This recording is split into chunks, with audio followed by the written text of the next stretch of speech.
Assalomu alaykum, Rivera Diamond kompaniyasining YouTube'dagi obunachilari. Mana bugun bizning omborimizga Flora Balance probiotikining yangi partiyasi yetib keldi.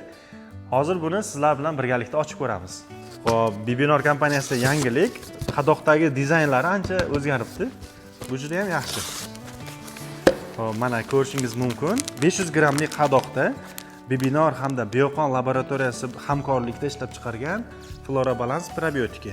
Ushbu probiotikimiz Amerika texnologiyasi asosida ishlab chiqarilgan hamda tarkibi Lactobacterium, Bifidobacterius, Bacillus subtilis, Bacillus licheniformis hamda Enterococcus fecumdan iborat.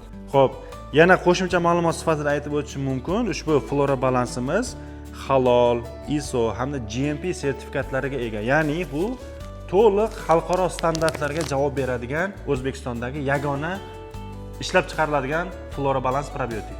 Probiotik haqida qisqacha ma'lumot berib o'tsam, o'zi probiotik qaysi vaqtlarda qo'llaniladi?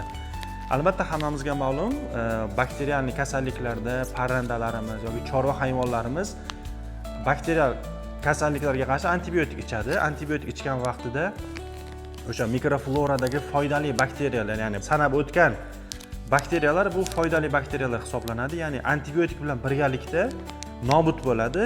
Ya'ni bizning vazifamiz nima? Organizmga foydali bakteriyalarni qayta kiritish hisoblanadi. Ya'ni qayta kiritganimizda ichakdagi mikroflorani tiklaydi, o'sish rivojlanishni yaxshilaydi hamda hazm jarayonlari, moddalar almashinuvini joyiga keltiradi. Albatta, antibiotikdan keyin Flora Balance probiotiklardan foydalaning.